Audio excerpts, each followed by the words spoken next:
Hey guys, how's everyone doing? My name is Zach McKee, and this is my podcast, Space Between Spaces. I hope you guys enjoy.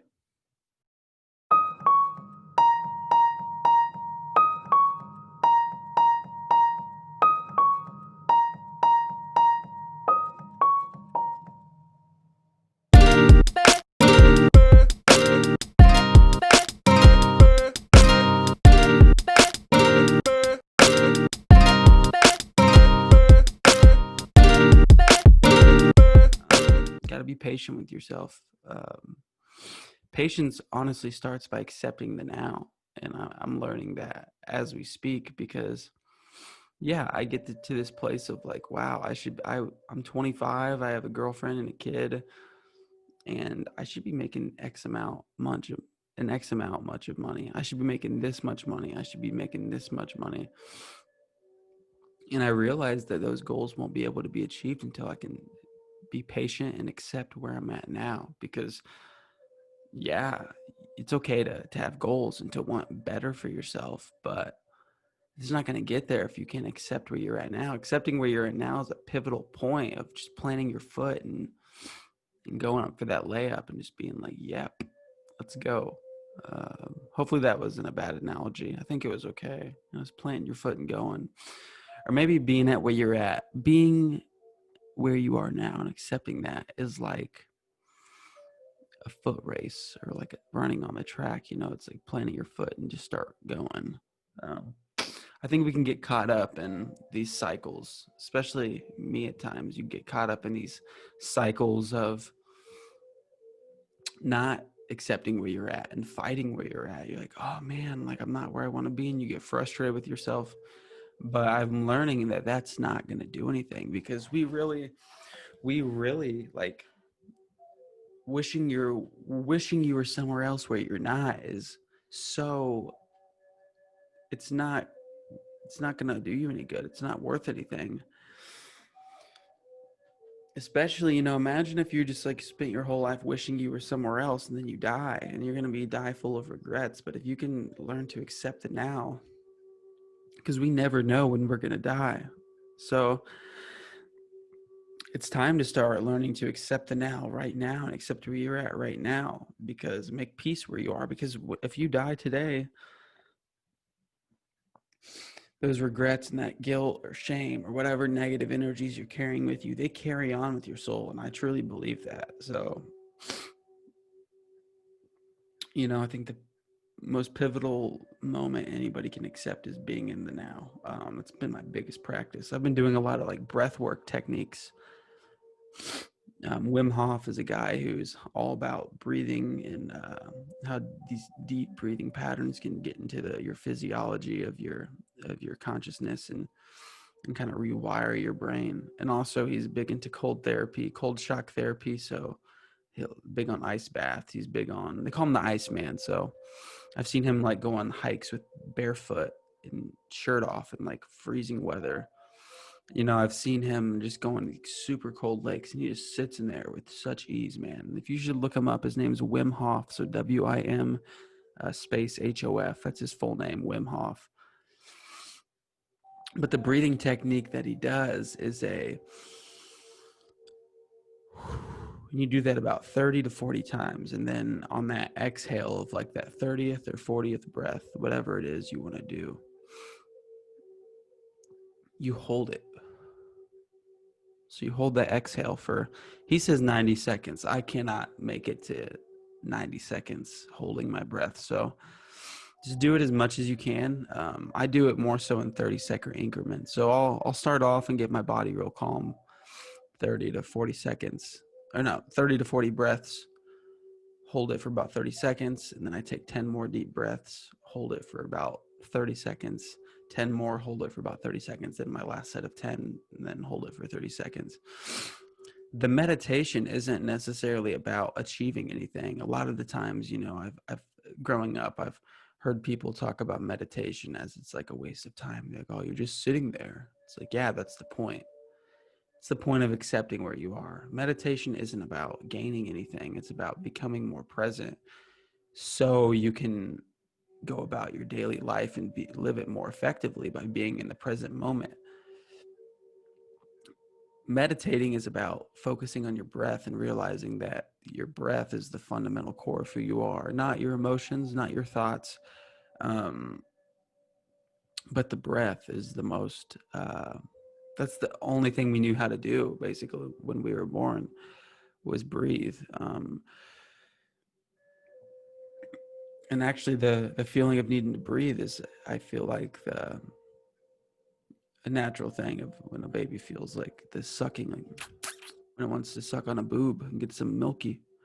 Um, that's what that is too. I think that the need to breathe is leads to the need to suck on a nipple, get milk. Um, so that's when you say, man, breathing and boobies, two most important fundamentals to life.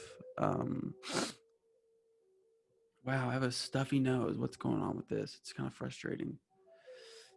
I'm gonna go get. I need some Kleenexes, but I'm not gonna blow my nose on here. So I shall return. And honestly, when I say boobies, I'm not talking about like sexualizing boobs. I'm talking about actually boobs being a fundamental building block for a baby's life. Yeah, I threw the joke in there because I thought it was funny, but yeah, dude, boobs are breasts. Women's breasts are a fundamental key to a infant survival. And it's weird because when you grow up and you're a teenager, you know, whatever age from 13 to, guys don't stop being teenagers till they're 30. So, but when you're 13 and then you're all the way through high school and stuff, you don't necessarily uh, look at boobs that way if you're a straight male. And I said straight male, though. There's nothing wrong with if you're not a straight male. So I'm just saying, if you're a straight male, you think of boobies, you think of sex, you know, or you just think of squeezing them, and you think of doing that kind of stuff. And then as I've gotten older, I think of them being literally feeding my son. I'm like, wow. I was like, those things. I was like, they feed my son, and they make sure. So it's actually very spiritual. There's a book that I have called "Be Here Now," and it talks about there's it's like Hindu, so it's two different words, but I don't know what it is, but can't remember off the top of my head because it's in a different language. But the meaning of it is it's from Bindu to Ojas, and what that means is from sexual to spiritual.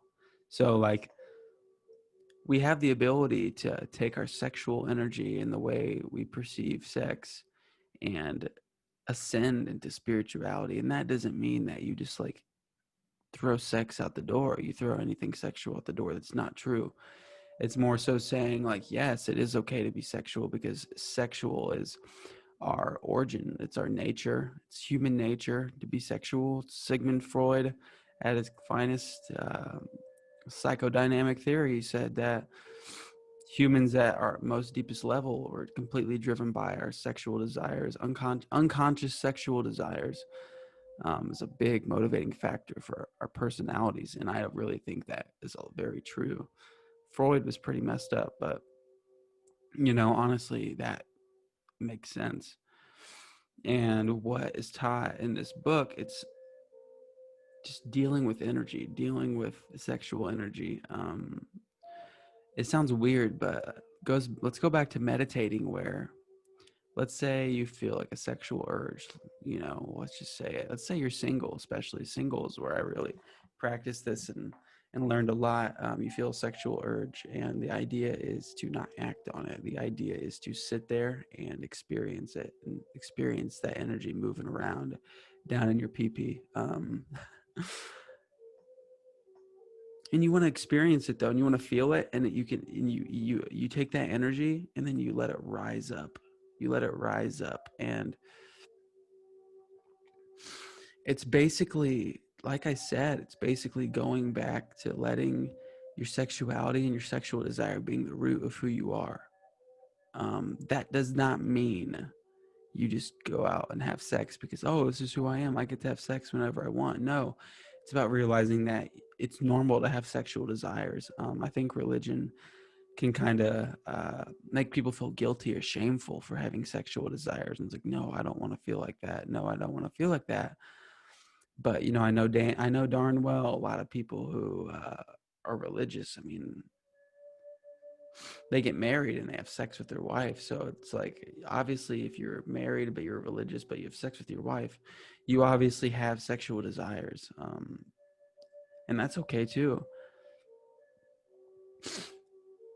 So there's this big confusion of sexuality, of it being the guilt and shame and sin being around it. But what if that's the core basis of who we are at the very, that's just our human nature, animal instinct. Like we do share DNA with animals. And, if you ever had a dog that likes to hump, it's hard. You can't just get your dog to start humping. We have a cat and he likes to hump our pillow. Um, he will get on that thing and claw it, and you see him start moving and he's biting it. And I'm just like, oh my gosh, dude, like this is his nature. Like there's no stopping that nature. Just like cats too. Cats like to kill. They like to kill things. You can't stop that nature about a person. So it's like getting in tune with your humanity, getting in tune with who you are at the course level, and a lot of that has to do with sexual desire. And like I said, it's not about acting on the sexual desire. It's about getting in tune with what that energy is like going through your body.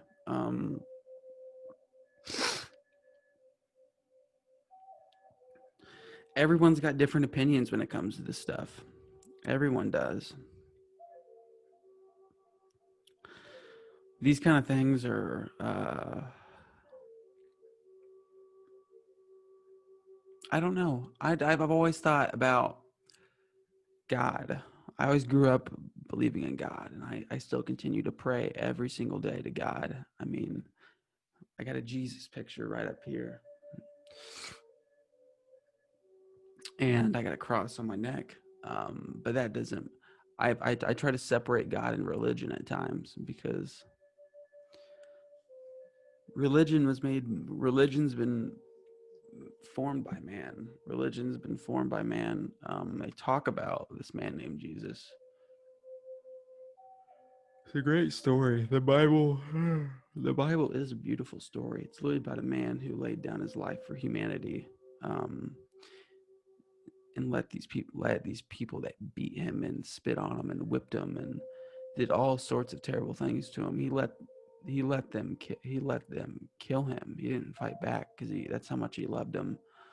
It's a beautiful love story, man. It's undescribable. And but the politics behind religion are what really throw me off. Because when you walk into a church, it's not about what Jesus did. It's about the people's opinions behind the Bible. It's about the people's opinions behind the religion. And I always found myself walking into a church, and when I would talk to people, I would literally just like, obviously, yes, I read the Bible, and I've read the Bible, and I still do to these days when I feel it's needed, but I feel myself trying to agree with what everyone's talking about. And I find myself trying to like say things and interpret things to get Christian people to agree with me. They're like, "Oh yeah, that's a good point." They're like, "But I literally say it, so then they like, so I can be on the same page with them." And that's not real. I was talking about it with one of my good buddies. Um, like he's big. He loves going to church, and he does Bible study every week, and he's a great guy. He's one of the greatest guys I know. And even he was like, "Ah, man, I just try to keep it real." He's like, "That's the first step." And I totally agreed, and it hit me in a way. I was like, "Ah, man, like I just got to keep it real." Like there's this little stigma behind like going to church or being religious or following God and being perfect, following that religion to a T. And I got to blow my nose again. It's runny. I'll be right back. Oh.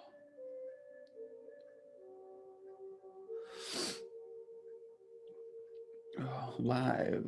Welcome. I just went on Instagram Live too. It's kind of a way I'm trying to open my different outlets. But like I said, it's hard to when you walk into a church, it's really hard to try to fit into the image to get along with everybody, because you feel like everybody has to be on the same page. And I've heard people say, yeah, you just got to talk to the pastor and just kind of share your thoughts with the pastor. And you know I get that. I don't necessarily know if I've been on that page where I felt comfortable enough, because I don't want somebody to try to persuade me back to Christianity. I want somebody to hear me out and be like, okay, man, like, it's valid to feel this way. It's valid to question your faith in religion, because God, I've always looked at God as consciousness, because when we were born, all we could do is, back to meditating, all we could do is sit there and breathe. Like when you're a baby, all you know how to do is breathe and suck on a nipple, some type of nipple, if it's a bottle nipple or a real nipple, cry, poop. And my son's 6 weeks old and he's starting to smile and show emotion. So there's very little you can do. But I do believe getting back to that root of who you are is like a certain type of innocence, and it's beautiful. There's a Bible verse actually, and it says, until you be converted to back to little children, then you cannot enter the kingdom of heaven. And it's not necessarily becoming a little kid again and like playing with toys and acting all, like childish, like in that way of playing with toys and stuff.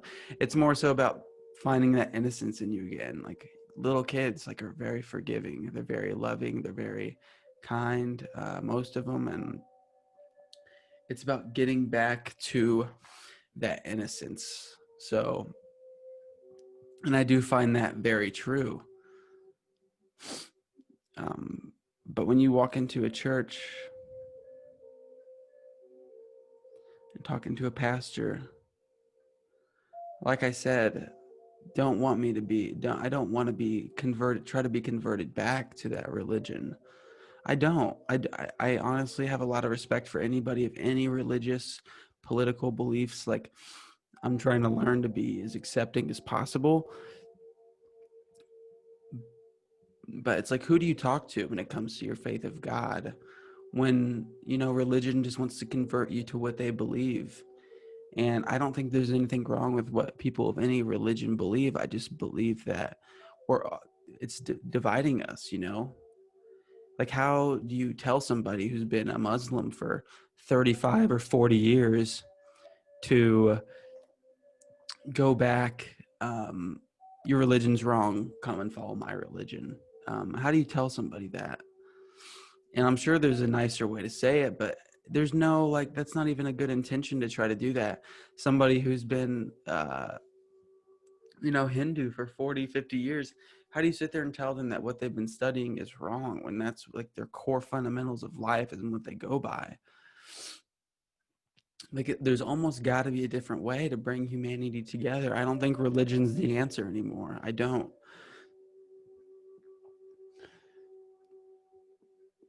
Oh, I got acid reflux from drinking coffee. Ugh. But yeah, I don't think religion's the answer anymore. I don't think a certain religion or political party or nationality. I do love living in America. I mean, it's very privileged that I'm able to wake up and kind of have this creative platform. And in another country, I don't know if I could do that. So in that way, I'm very grateful for America. But if we're getting back to the core beliefs of humanity, I think we're human beings. We're all human beings, and we all live on planet Earth. It's not about one country being better than another country. Like, we have to get back to being human beings living on planet Earth. I'm not about globalism, so don't think I'm trying to say globalism's the answer, because it's not. But it's always about getting back to the core. And I'm going to go back to the beginning, and I keep talking about it. It's about meditation, the breath, and being present. Like, we got to get out of our heads, man. A lot of people, especially in 2020 with the quarantine and isolation, we have to get out of our heads, man. Our heads are holding us back from what we really believe, what we actually really feel and believe is beyond our thoughts. And it's crazy to me to think that, because it's like, whoa, like what we think is essentially what we believe. But really, when you get in tune with who you are in the present moment and your breath, it's like, this is who I was, and this is who anybody was before any of these things were true. Like in America, all these different concepts and ideas and beliefs.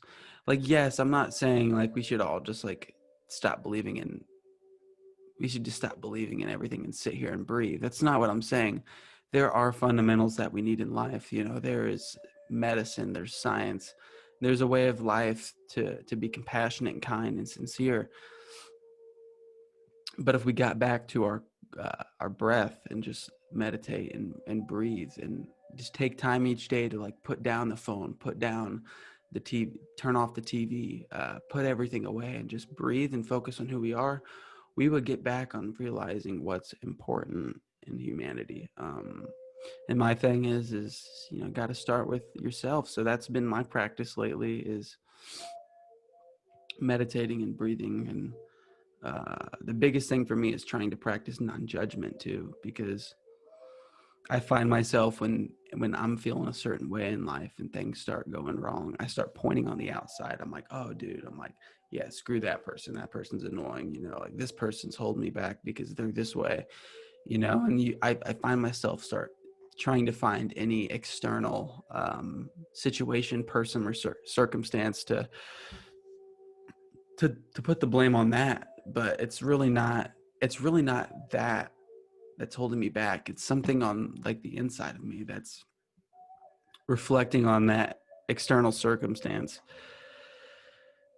And that's the key, is always going back to meditation, because you can look inside of you and feel what's going on. And if you're in tune with who you are enough, you can figure it out. And I think that's why, going back to religion kind of takes away the mystic side and the spiritual side of the practices. I mean, mystic Christianity was real back in the day, like the side of it, because mystic Christianity is something that I find myself interested in, because I grew up Christian, and I grew up learning a lot about Jesus. And I think that whole side of me is always going to stick there. But then there's that side of me that's like, wow, like Christianity came from the eastern part of the world.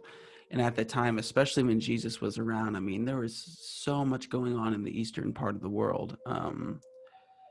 And to tell me that Jesus didn't meditate and Jesus didn't do those things is a lie, because he literally fasted for 40 days with God in the desert.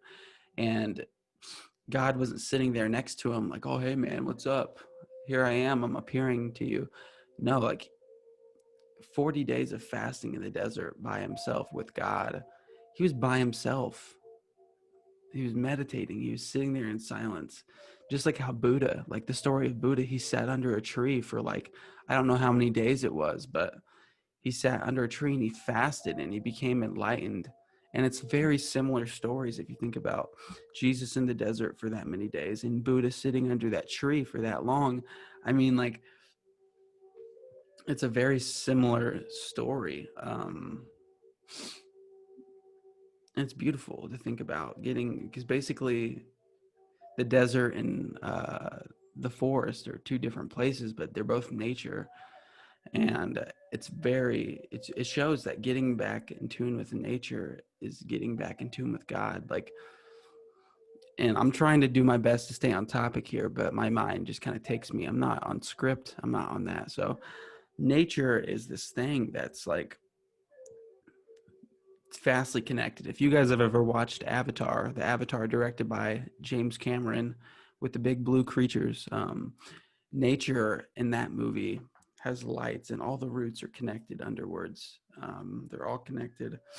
And it's really a resemblance of nature in real life, because it's true. We already know, scientifically proven, that trees and plants communicate, that are around each other. And they're all connected under the ground. Like the roots are all there. They're all connected. But we can't explain why it's there. The only thing we can explain that can explain that is evolution and the process of the planet kind of forming itself, but nobody was there watching it. And that's the beauty of it. Like, it's this vast, huge thing that gives us oxygen and it gives us life.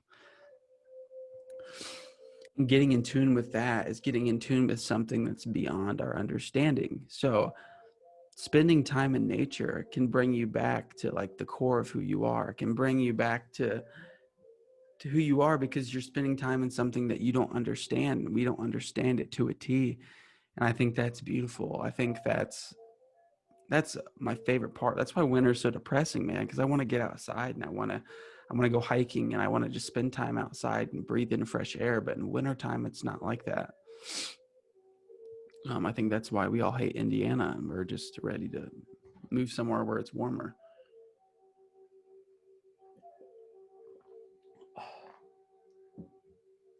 What's up, man? Um, but yeah, I find myself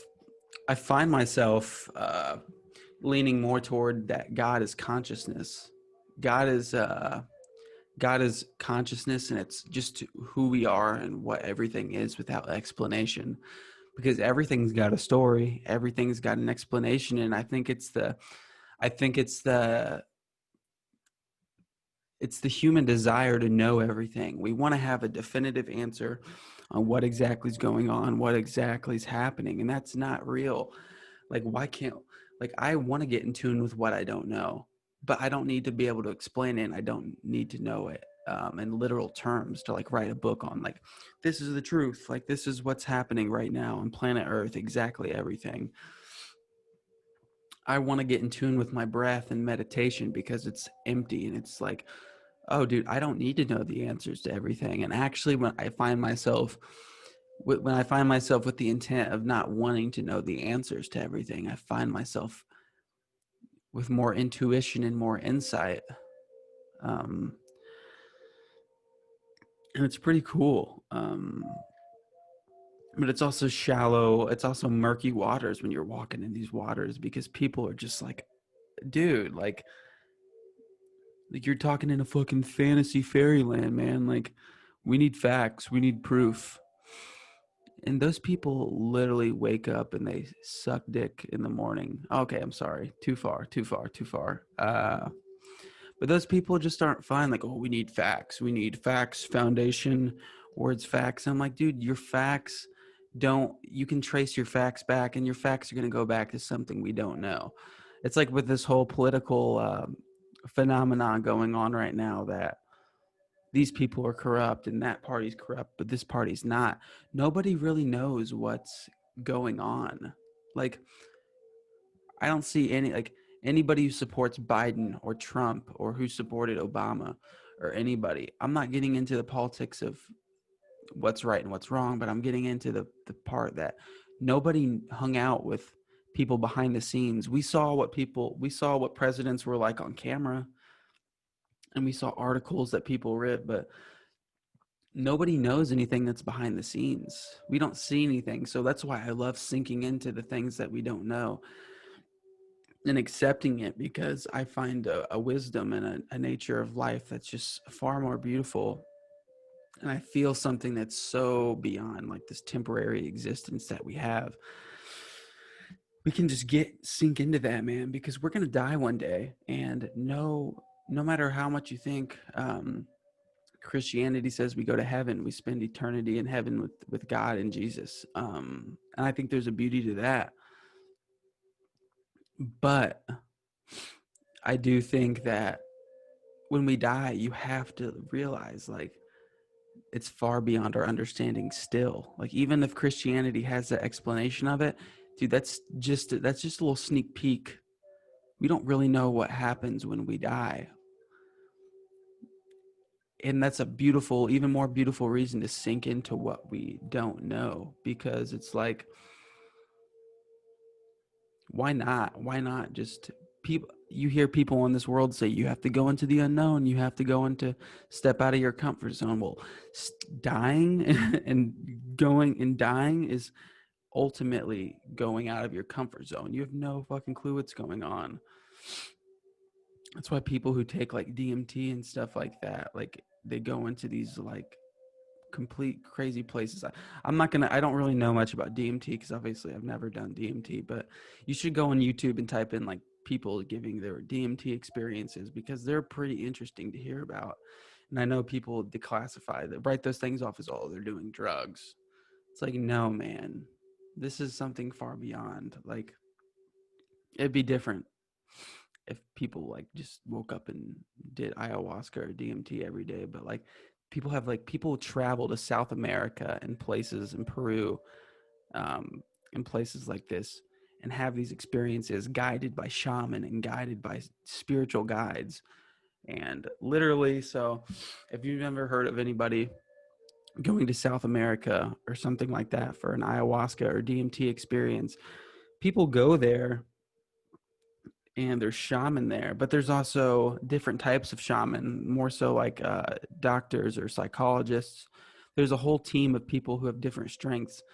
And the whole ideal, I think, usually what I've read is you do it once. And when you do it the first time, you go through, I mean, you go through a journey. You go through, it's crazy. You go through a guided journey and you go through it, and they kind of give you advice on how to go through it, especially when it gets like scary or if it gets like dark.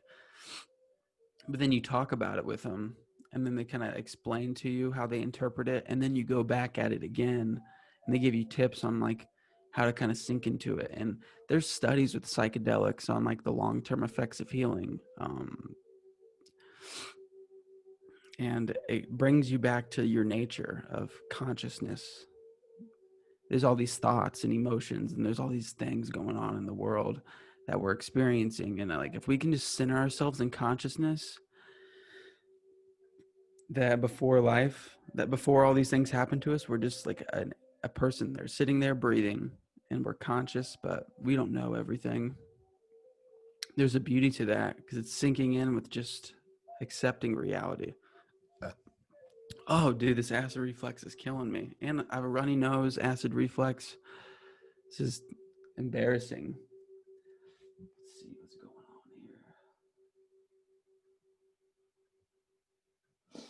on here. But I don't even know where I just got from. I'm honestly in this point right now where I don't care how on track I stay, as long as one of my friends I went and got dinner with a couple weeks ago, he was all about, he's like, hey man, he's like, I love it when you get off topic. He's like, but he's like, it's always good to bring it back somewhere. So I'm trying to keep this podcast at consciousness itself, being back to the breath. And I'm just trying to be a little bit I'm trying to keep myself too, because my sister-in-law was like, hey, I like your podcast, and she was like telling me how she liked me going off topic, and just like if I something else came up in my head, she's like, yeah, that's who you are, like keep being you. So I'm trying to find balance of like connecting with people but keeping it real too. um but I don't even know where I just went. So I just went and I don't know where I just went to. So yeah, man, 2020 is a crazy time. 2020 is a crazy time, especially if things don't change. If things don't change and we're still quarantining and isolating. Like Andrew Scholes is a comedian, and he actually just released a 4-part series on Netflix, and I thought it was super good. I still have the last episode to watch because I fell asleep last night watching it, but he had a video that he posted on Instagram, I think, and it was like, dude, he's like, right now, he's like, we have food, we have electricity, we have water, you have the internet. He's like, make your masterpiece. He's like, right now is like, make your masterpiece. And it's like, dude, instead of crying, whining and crying about not being able to go out to the bars or not being able to go out with your friends, like, this is a time to really go inside and figure your shit out, man. Figure out what problems lie at your deepest level of who you are, and be brave and face those, man. Be brave. Get your mind together. Get your damn mind together right now. Like, all the easiest thing to do right now is sit at home and just stare at your phone. And I'm guilty, man. I'm guilty. I get on my phone and I stare at my phone, and I waste a lot of time at some points. But dude, there's so much to learn. We have the internet. You can learn anything on the internet. Um, I have a huge bookshelf and I just look at it every day and I'm like, and lately I kind of pick up a book and I'll read it. And even if I don't get myself to finish it, you know what, like at least I started it. Like there's so much to do and so much to learn. And that's the most important part, like meditation, man. Like meditation right now, like please, if you're listening to this and you're like, dude, I just don't really can hop on board with meditation. I don't have time. I don't have time to do it. Trust me, if you have time to get on your phone, get on Twitter for no reason, if you have time to get on Snapchat or Instagram or Facebook for no reason and scroll, you have time to meditate. And a lot of us do have more time than what we think, to be honest. Even me, sometimes I'm like, oh man, I work. I have a baby, a girlfriend, I have a family, and I got to stay healthy and I got to do all these things. And I'm like, man, I don't have time. And we have time. You just have to utilize it and be smart. Honestly, it's hard to make time because we need sleep, because our brains are so exhausted from staring at our phones and staring at a TV and staring at computer screens all day. So you need extra sleep. And I try to minimize my screen time now, and I'm still not perfect at it, but like minimizing your screen time is just like recognizing if you're on your phone for something that's meaningful.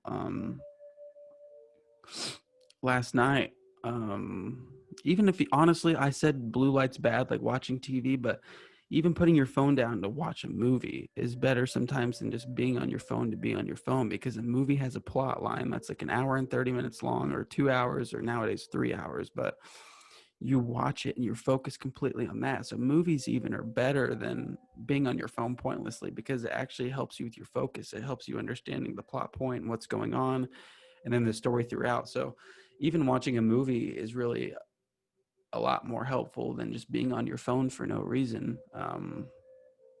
But phones, let's talk about phones.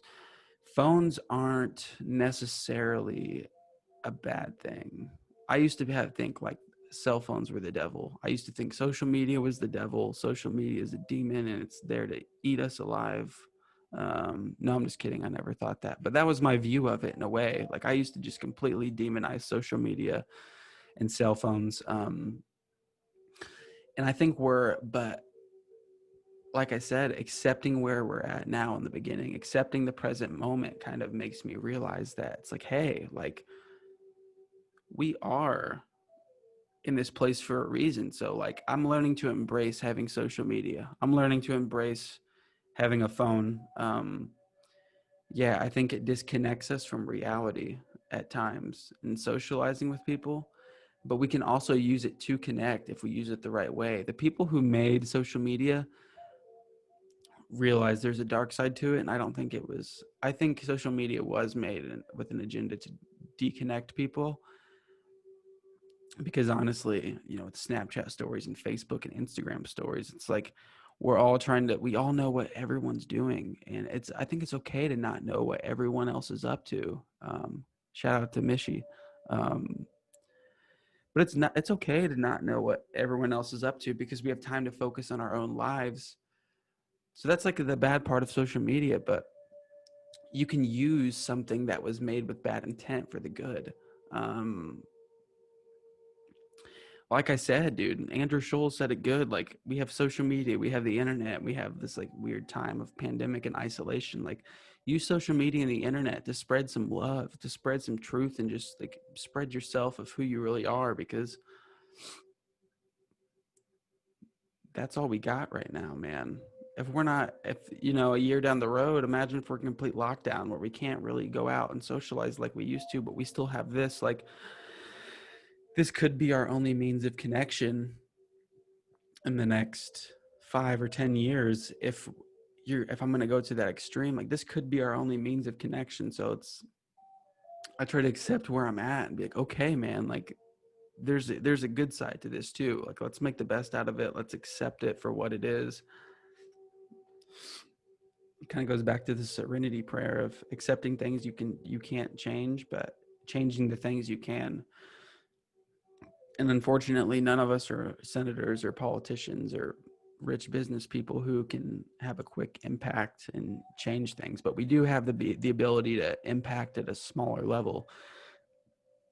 Oh man, this acid reflex. But Jordan Peterson, he explains it really well. It's like, I'm a person, I know, let's say I know I'd say I know, like, you really know a lot more people than you realize. So let's say I'm a person and I know, let's say 400 people, and those 400 to 500 people that I know, they know 400 to 500 people.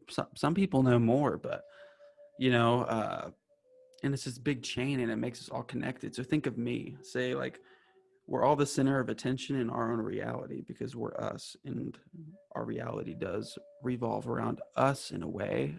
Reality doesn't revolve around us, but our reality revolves around us because that's the only way we can perceive reality. So imagine I'm like the middle of this web, and linking out is like 400 different little webs of people that I know, and they have their own little circle of 400 people they know, and it's like this big web, and we're all connected. If you think about it, we all at the end of the day are going to know somebody that knows somebody that knows somebody that knows somebody's cousin.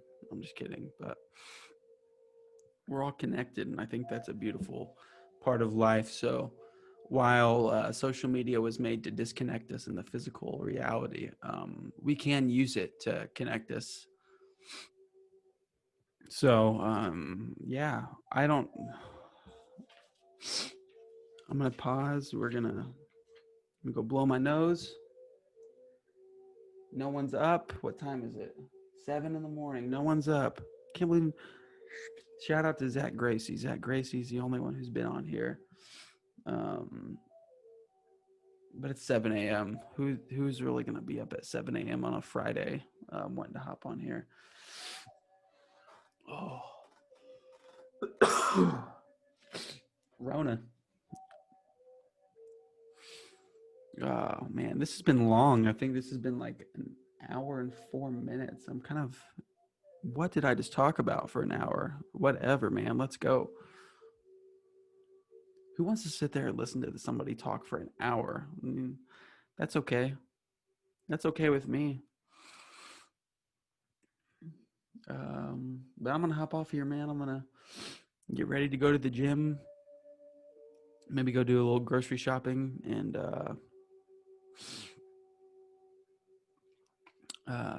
Christmas shopping afterwards. So yeah, I hope you guys have a good day, man. This has been great. It's been pretty cool. Hopefully I'm gonna start getting on here more in the mornings and doing it once a week, just because it's whatever, dude. It's like, yeah, let's go. Let's do it. Fuck it. You only have one life to live. So be you, man. Say what you think. Let's go. We got to say what we think. We got to say what we feel with good intent. Obviously, you always think about what you say before you say it, because that can put you in some turmoil if you just say what you think. But yeah, if you got some opinions, or if you got some like way of life and you want to share it with the world, or you got something you've been hiding and you want to show it, just show it, man. Like, don't die with regrets, man. I don't fear death, fear regretting something. Like, seriously, man. Regret is, dude, nobody wants to die with regret. So if you want to, whatever you want to do, you just got to do it. Who cares if you end up failing? I think my biggest thing was fear of failure. I was like, oh, dude, if I start this podcast, no one's going to like it. It's going to be complete shit. Those are the doubts that go in your head. And I think in reality, it's like, okay, so what if this podcast doesn't go anywhere? It's like, at least I tried. I had a girlfriend in the past. Well, we weren't a girlfriend, but we dated. And at this point in my life, I had a really hard time finding my way. I wouldn't take risks. I wouldn't try new things. And she was like, you got to try new things she's like, you got to try new things. And if they don't work out, it leads you to something else. And that really stuck with me. And it took me some time to get that in practice. But, this is kind of a leap of faith. But I love talking to people, man. I mean, if you ask my family as a kid, that's just like, Zach, like, talk. So here I am talking away. So, man, I hope you guys have a good day. Happy Friday. It's a it's a great day to go at it. It's a great day to find more gratitude. It's a great day to be more you. Yeah, it's a process. We're all getting there. So let's wake up. Let's get after it. Let's just have a good day. All right. Love you guys.